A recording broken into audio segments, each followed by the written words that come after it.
Adichie talks about the immense pressure Nigerian women face to get married, often leading them to make choices they wouldn't otherwise make. It highlights how cultural expectations, particularly surrounding marriage and motherhood, can significantly impact women's agency and autonomy.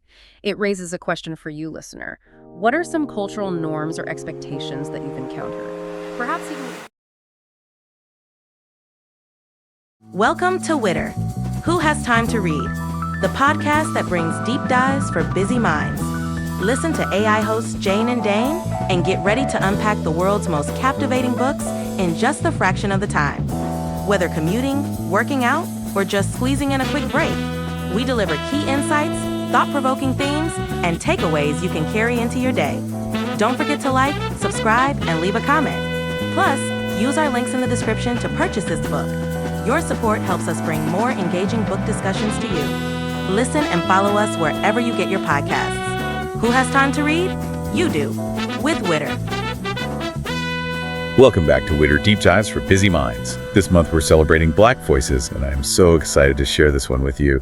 It's Chimamanda Ngozi Adichie's We Should All Be Feminists. It's a quick read, but wow, it really packs a punch. What I find fascinating is how Adichie takes this concept of feminism, which, can feel a bit daunting to some, and makes it so personal and approachable through her own experiences as a Nigerian woman. It's so true, like that anecdote where her friend calls her a feminist at 14, and she's thinking, wait, is that an insult? I remember laughing out loud, but it also made me think about how that word feminist can be so loaded, even today. It's true. It's almost as if the word itself has become a barrier to having open and honest conversations about gender equality. Adichie cleverly tackles this head on, using humor and personal stories to debunk the stereotypes and misconceptions surrounding feminism, especially within the context of her Nigerian upbringing. It really challenges us to examine our own preconceived notions, doesn't it? She talks about how people told her feminists are unhappy women who hate men and can't find husbands. It's almost comical how these stereotypes persist. And it's not just about the stereotypes themselves, but about the underlying power dynamics they reveal. Take, for instance, the story about the parking attendant in Lagos who thanks her male friend for the tip she gave him. That one really struck me too. It's such a seemingly small interaction, but it speaks volumes about how deeply ingrained these assumptions are. It's like he couldn't even fathom that a woman would have money of her own. Exactly. It subtly highlights how women's contributions, both financially and in other aspects of life, are often overlooked or minimized. I'm curious, listener, have you ever experienced something similar, where your contributions were dismissed or attributed to someone else, simply because of your gender? It makes you wonder, doesn't it? What are some other ways, big or small, that these power dynamics play out in our everyday lives? It's definitely something worth reflecting on. And what's interesting is that Adichie doesn't just focus on the negative impact of these expectations on women. She also explores how they can harm men by forcing them into a rigid cage of masculinity. Oh, absolutely. That whole idea that men have to be strong and stoic all the time, never showing any vulnerability. Think about it this way.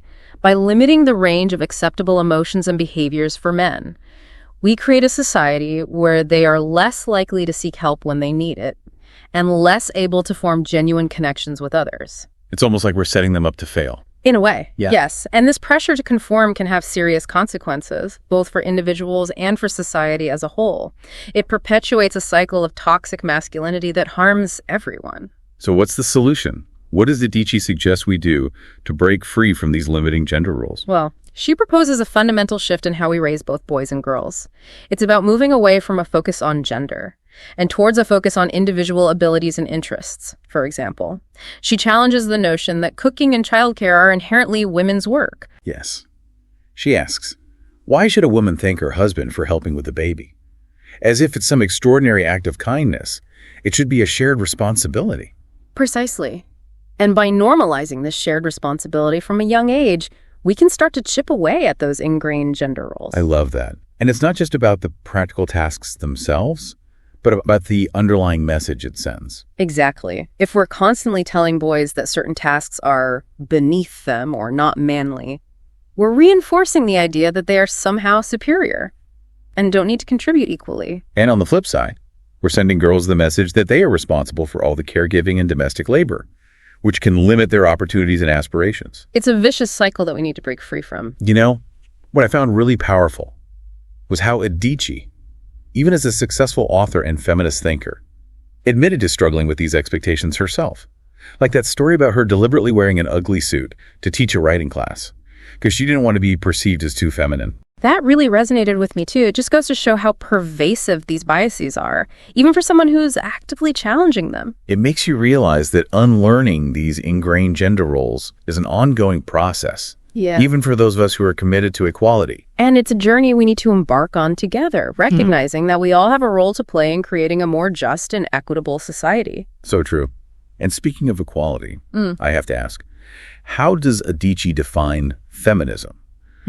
Because she has this way of cutting through all the noise and getting right to the heart of the matter. She keeps it simple and powerful. Yeah. Feminist, a person who believes in the social, political, and economic equality of the sexes. Boom. Mic drop moment right there. It's so clear, so concise, and so essential. It really strips away all the baggage and misconceptions and boils it down to its core principle, equality for all, regardless of gender. And she doesn't shy away from using the word feminist either. That's a great point.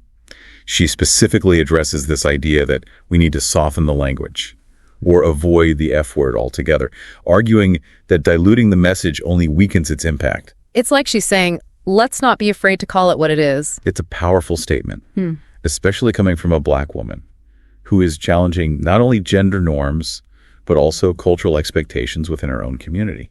And that brings us to a really crucial aspect of Adichie's work. Her perspective as a Nigerian woman, she brings a unique lens to the conversation about feminism, showing how gender dynamics intersect with cultural norms and expectations in ways that are often overlooked. Absolutely. And this perspective is so important, especially during Black History Month, as we celebrate the voices and experiences of Black authors and thinkers. Adichie reminds us that feminism is not a monolithic concept.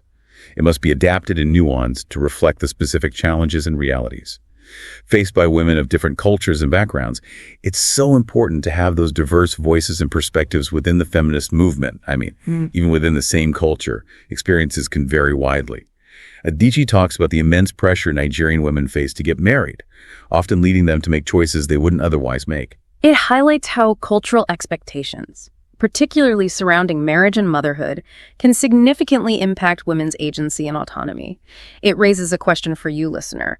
What are some cultural norms or expectations that you've encountered? Perhaps even within your own family or community. That can limit choices, particularly for women. That's such a thought-provoking question. It really challenges us to examine the unwritten rules and societal pressures that shape our lives. And Adichie doesn't shy away from tackling other sensitive topics either. She brings up the concept of bottom power, the idea that women can use their sexuality to manipulate men and gain some semblance of power. What's brilliant is how she dismantles that argument by pointing out that this so-called power is entirely dependent on men, and therefore not true power at all. It's about operating within existing power structures. Rather than challenging them, it's like playing a rigged game. Exactly. And it perpetuates the harmful stereotype that women only have value in relation to men, further undermining their autonomy and agency. And this ties back to Adichie's broader point about the need for men to be actively involved. In the conversation about gender equality, it's not just a women's issue. It's a human issue that requires collective effort and a willingness to challenge the status quo. Absolutely. She calls on men to be allies, to speak up against sexism and gender bias in their everyday lives. It's about those small, seemingly insignificant moments that can actually make a big difference. Like when a waiter ignores a woman at a restaurant, a man can use that opportunity to say, hey, why haven't you greeted her? Those subtle acts of allyship can have a ripple effect, creating a culture where sexism is no longer tolerated. And Adichie doesn't just call out men.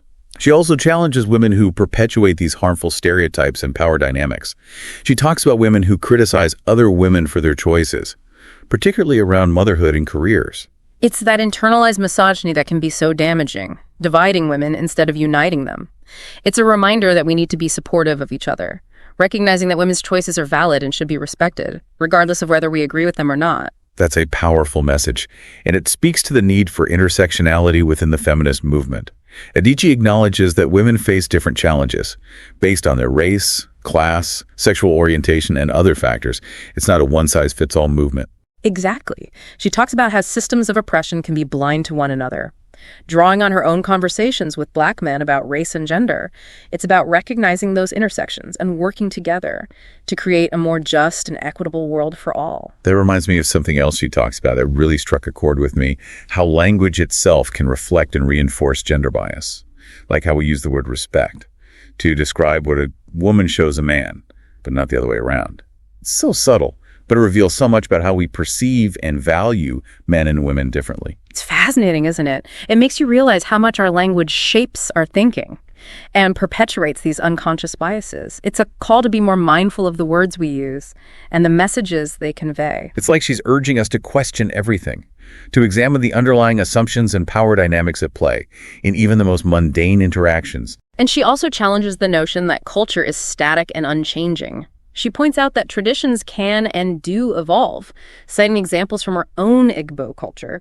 It's a reminder that we have the power to shape and reshape our culture, to create a more just and equitable world. That's such an empowering message. It's not about accepting the status quo. It's about actively working to create the kind of world we want to live in. And that's what makes Adichie's work so compelling. She doesn't just point out the problems, she offers solutions, urging us to embrace our individual agency and work together to dismantle these harmful systems of oppression. She inspires us to challenge the status quo, to question everything, and to use our voices to create a more just and equitable world for all. It's not about being perfect, it's about progress. And it's about recognizing that we all have a role to play in this ongoing journey. It's about those small, everyday acts of courage and compassion that, when multiplied across communities and societies, can truly transform the world. So as we wrap up this deep dive into We Should All Be Feminists, what resonated most with you from this book? For me, it was Adichie's honesty about her own vulnerabilities and her call for a more nuanced understanding of feminism. It's so refreshing to hear someone speak so openly and honestly about the complexities of navigating these issues, both personally and within a larger societal context. It was so refreshing to hear someone speak so openly and honestly about the complexities of navigating these issues, both personally and within a larger societal context. Yeah, it's that vulnerability that makes her message so relatable and resonant. It reminds us that we're all on this journey together, learning and growing along the way. And as we continue this journey, I think it's important to keep in mind that feminism at its core is about creating a world where everyone has the opportunity to thrive, regardless of gender. It's about recognizing and dismantling the systems and structures that perpetuate inequality and oppression. It's about challenging our own biases and assumptions and holding ourselves and each other accountable. It's about empathy, compassion, and a willingness to listen and learn from each other's experiences. And ultimately, it's about creating a world where everyone feels seen, heard, and valued. And that's a world worth fighting for, don't you think? Absolutely. So as we wrap up this deep dive into We Should All Be Feminists, I want to pose a question to you, our listener. What resonated most with you from this book, and how can you apply Adichie's insights to your own life and your own interactions with the world? We'd love to hear your thoughts. And to continue celebrating Black voices, what other Black authors have challenged your thinking or expanded your worldview? Let's keep this conversation going, not just during Black History Month, but all year round. Thanks for joining us on this deep dive. Until next time, keep those minds busy and those hearts open.